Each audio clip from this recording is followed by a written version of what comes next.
that this is the second time I've done this. The first time I captured the wrong screen.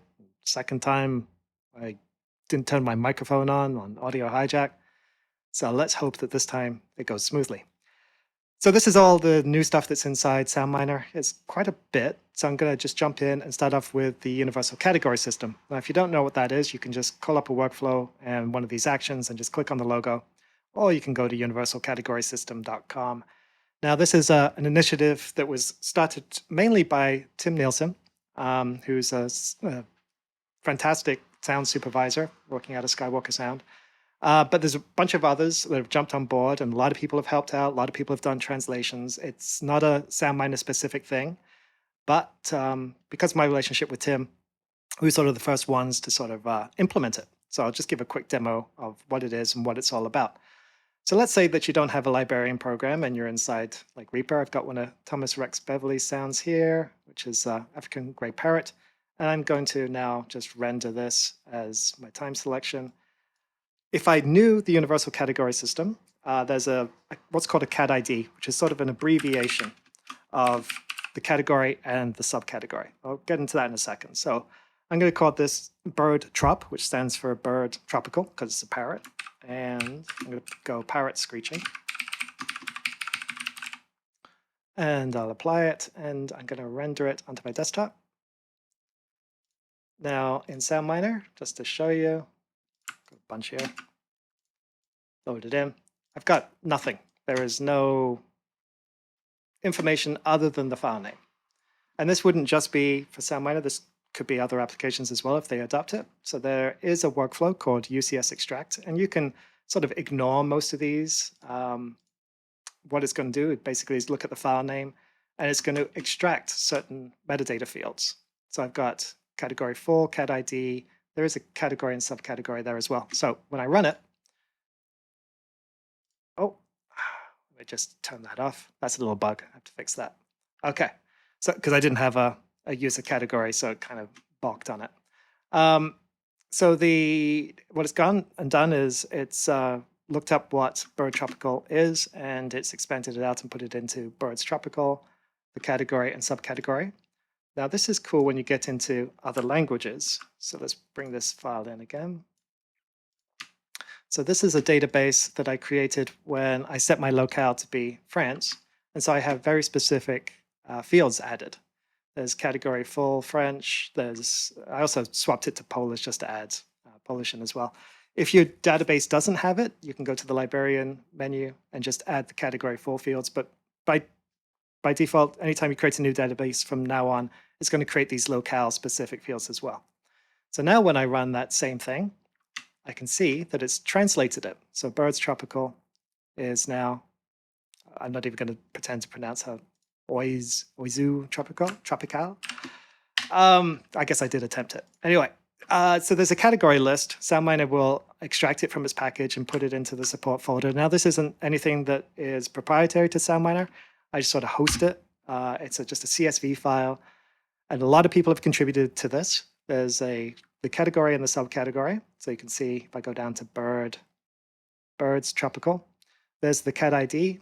There's just a little description about what it is, and then a bunch of synonyms. And I can see parrot is one of my very first ones on there, parakeet, cockatoo, all of that.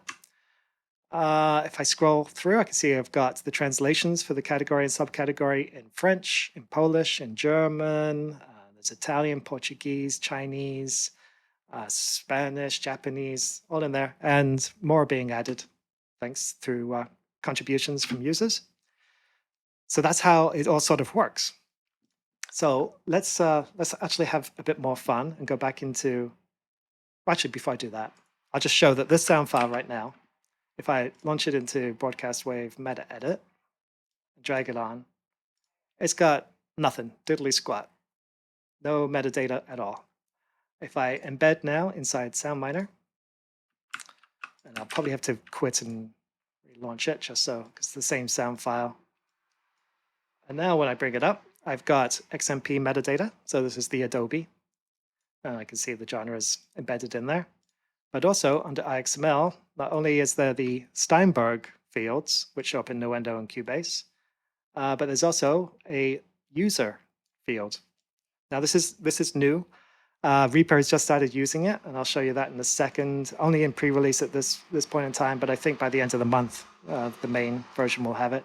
So it takes all of the Soundminer fields, the text fields, and just pops them all in. So I can see the effects names there, category full, everything got expanded out into there. So let's swap back into Reaper. And that information, I'll just show you this as well. I can drag it onto my here. If I call up properties, I can see there's all my IXML tags right there. So I can view it inside Reaper as well.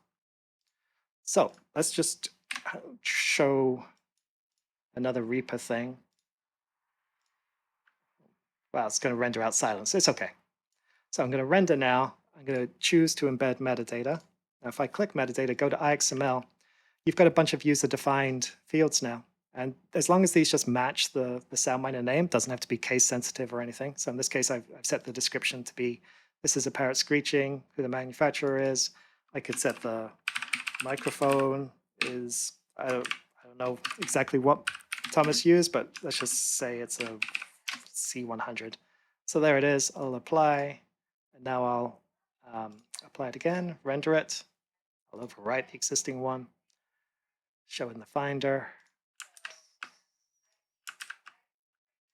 I'm just going to show it in BWF meta edit first, bouncing around all over the place. You think I'd gotten slicker on the third go at it, but no. Anyway, so now you can see there's the description is in there, the manufacturer is there, what microphone they used. So now in Soundminer, I'll scan that file in, and it picks up that metadata. So it's a way to just sort of openly embed metadata, and Soundminer is going to read it and it's going to write it. And yeah, that's that. So now let's get into actually building the file name. So I've got the copy of the parrot library here because I don't want to mess around with it too much. I'm just going to delete all the records in here. I'm going to clear this. So you can see the sound files. Thomas has named them African Grey Parrot, Call Alarm Distress 01.wave. He doesn't bother using the effects name. So what I'm going to do is, first of all, I need to assign my category full. So I just right click. This is one way of doing it. I can go to category full, birds, tropical, and I would do that for everything. Or I could go to cat ID and I could assign it here. I could use a workflow. There's one that's assign cats. That's probably the one I'm going to use right now. So it's tropical. Or you can use any of the tools. A bunch of people on the Slack channel, of the UCS Slack channel, have made a bunch of really cool tools that use like Keyboard Maestro and web pages and all kinds of fun things that allow you to sort of generate the file name all on the fly. But this is just like the Soundminer way of doing it. I'm just going to run it. So you can see now I've got my birds tropical. There's my cat ID. Now I want to get something into the effects name. So I've got a preset here, which is basically going to copy the description into the effects name. It's going to remove 20 characters from the beginning. I just did a little trial and error there. They were all consistent. I could have also done a find for African Grey Parrot. I could have done some regex. I could have done any number of ways.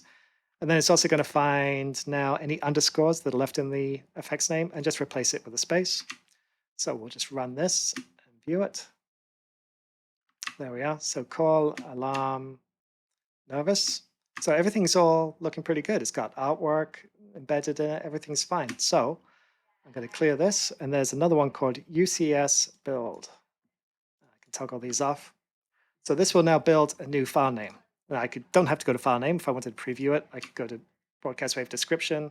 So it's going to take the cat ID. It's basically just going to use the initiative. If you read up on the white paper, there's a certain format to it. So it's going to take the cat ID and put it at the front of the file name. It's going to use the effects name. I'm going to title case and maybe remove any spaces. There's things called creator ID and source ID. Anyway, you can read up more about that on the website. I'm just going to run it. You can see my broadcast wave description now. All looks pretty good. Maybe I don't want to remove the spaces. Yeah, that looks better.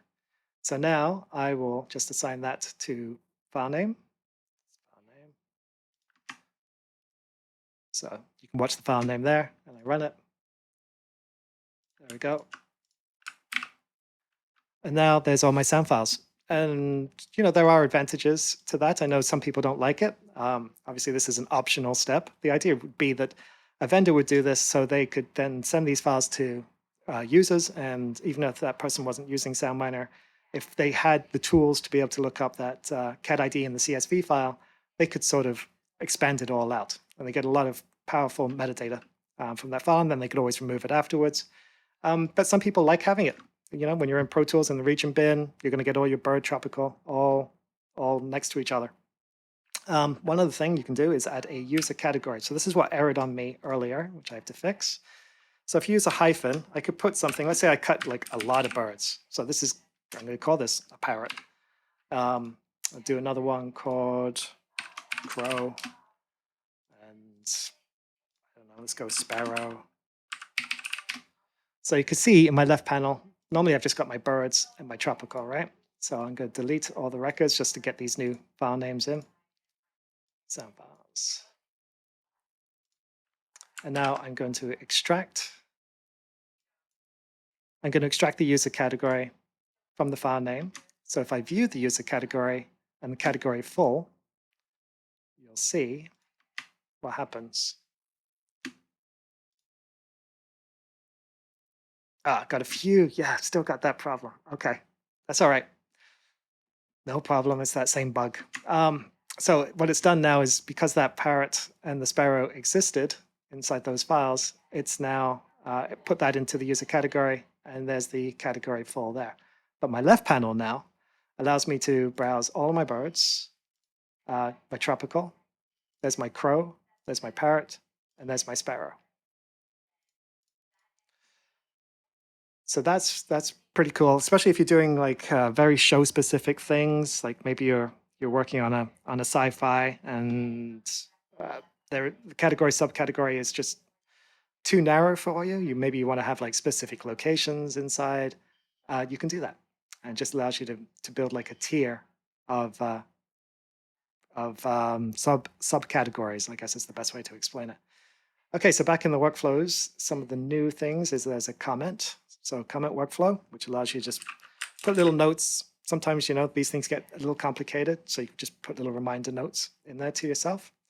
There is a assign from meta tag. Now what this does is, if I view the meta tag editor, this is where you would put all of your consistent files or fields. So microphone, I could put my plethora of mics that I owned into this meta tag editor. And that just saves you from having to type it out all the time. It saves you from having to worry about, did I spell VP88 with a capital P or a lowercase v, P, all those kind of things. So with the meta tag assign, you just choose what field you want, and then you can say, oh, it was VP88. And there you go. It's now assigned to the microphone field. There's also a code execute. And this is really geeky, but a lot of times people will ask us for a very specific workflow that they need, and we're like, well, okay, you could use like 5 regex expressions and no one really knows what it does.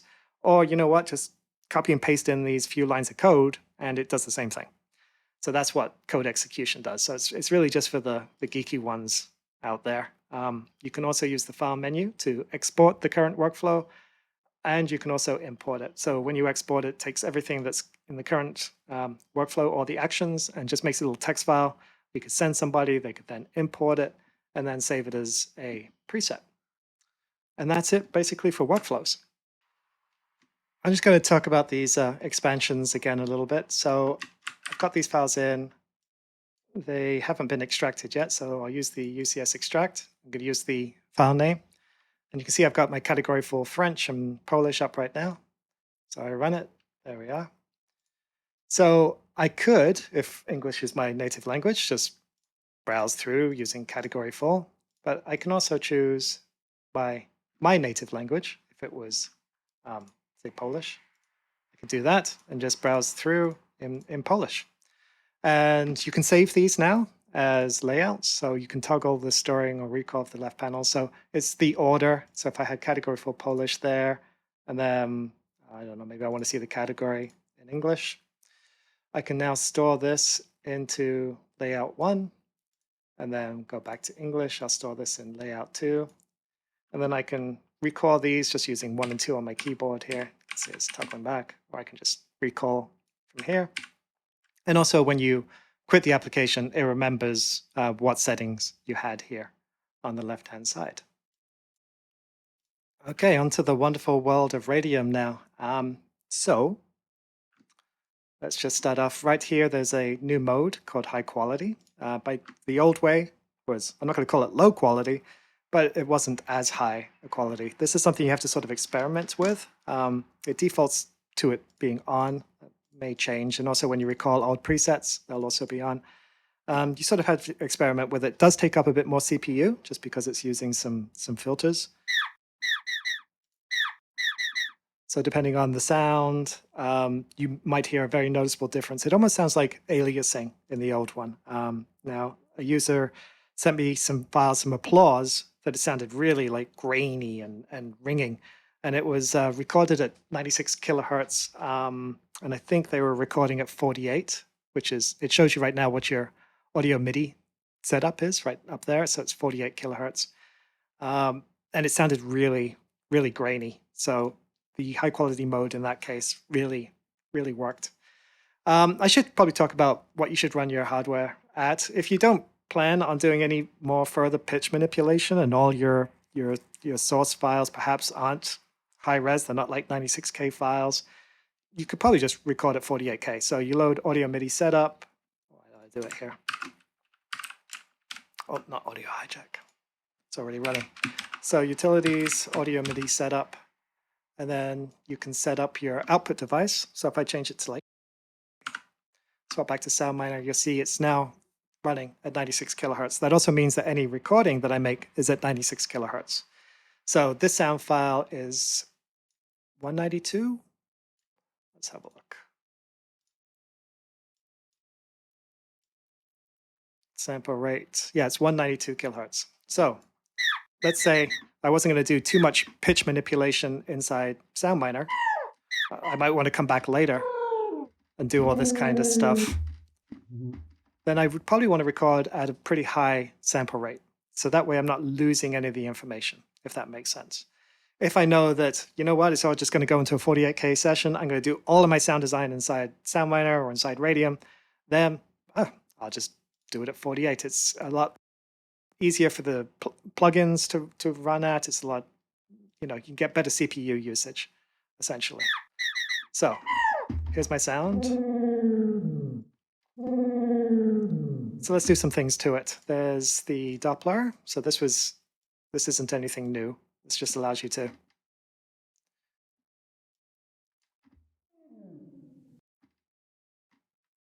probably need to shorten it up. So I'll show you this. This allows me to adjust the time scale that the Doppler takes. Or I could use the set button and make it like, I don't know, 3 seconds. Not a very good example sound file. You get the idea. I'll slow down even more. So now what you can do is also add pan to it. So if I wanted it to pan from left to right. There we go.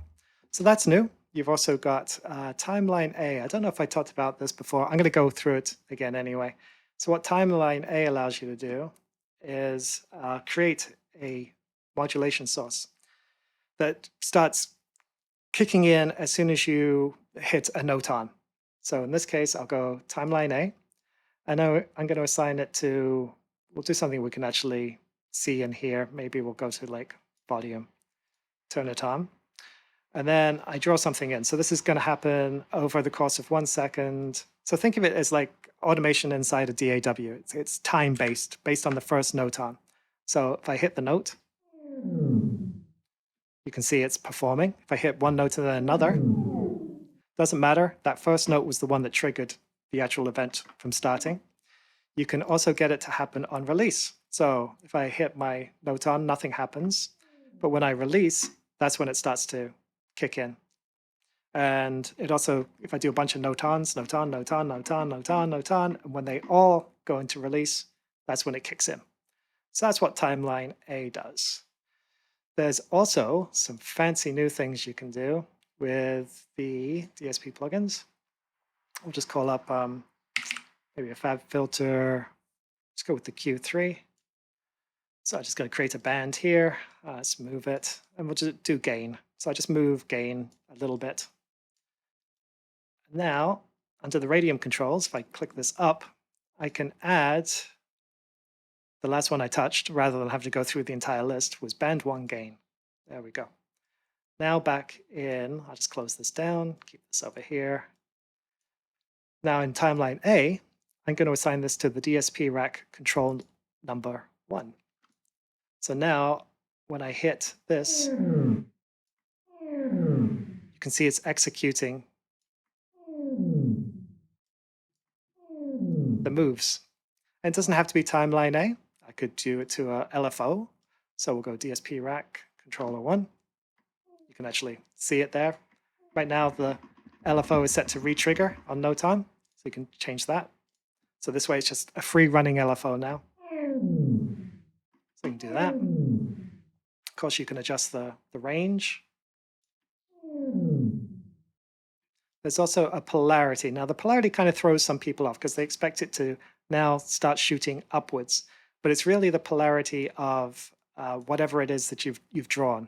So it'd be a little easier if I do timeline A and just I'll just reset this envelope and just make it go up over 4 seconds, just so you can see how it works. So this is normal, so it goes down and then it goes up. Whereas if I invert it now, it's up to down. So it's exactly the same as inverting the envelope there. But with something like an LFO, just to show you what it actually does look like, LFO 1, because the LFO is symmetrical, you're not really going to notice any difference. So when I go polarity, it's basically the up point is the down point and the down point is the up point. So it works like that, but when you get into the ranges, it doesn't matter. So it's still affecting. So this, it's basically when it's at full scale, it's going to be at full scale here with it inverted. When it's at full scale, it's going to be at the lower. So if you actually want it to just modulate the upper bit, that's when you get into doing something like that. So yeah, that throws some people off, but once you get your head wrapped around it, it kind of makes some sense. So that's that. What else have I added? Oh yeah, while we're talking about that, the LFO smoothing. It used to be that when you adjusted the hertz, it used to just jump around all over the place, whereas now it's very smooth, so you can slow things down, go up. So there's that. Let's do something else as well. I'm going to go to, what am I going to use? I forgot what I was going to do. I think I wanted to show some sort of the smoothing parameter. Why don't we go? Yeah, let's use the random generator to go to rack 1. There's the speed. So right now it's just jumping all over the place. I can use smoothing now to smooth and interpolate between those values. So that's all very cool. And of course, this is all just going to the DSP rack, but most of the other built-in effects, that all works. Other things that have been done is when you power on and off a lot of these effects now, a little crossfade is added so they don't click. Some smoothing of parameters have all been added, so that's all pretty good as well. Just going through my notes here. Oh, backwards looping. This one is kind of neat. So if I have backwards looping on, and I'll just adjust my loop points here, delete this. Now when you add a random start, it's going to randomly add, it's not really a start, but a random start position is going to be from the back. So right now it's the full scale, so it could start looping anywhere within here. So there.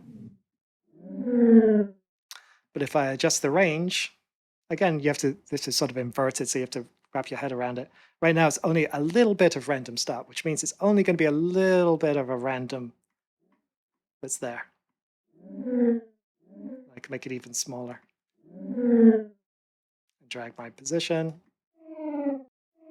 And I should also show you can use the mouse wheel as well to zoom in and out, and you can scroll through the waveform this way, You can also zoom in and out using that, just in case people don't know that. There's also a bunch of things here with the transfers. I don't know if, I think this was in the old update, but some things have been added with when you do a recording, what the base file name is going to be. You can add in some more metadata. And when you hit record and do a performance, that kind of thing will rename the audio file as well as the description. Yeah, I think that's about it.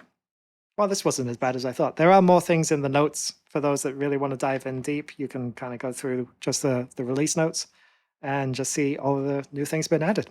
But enjoy.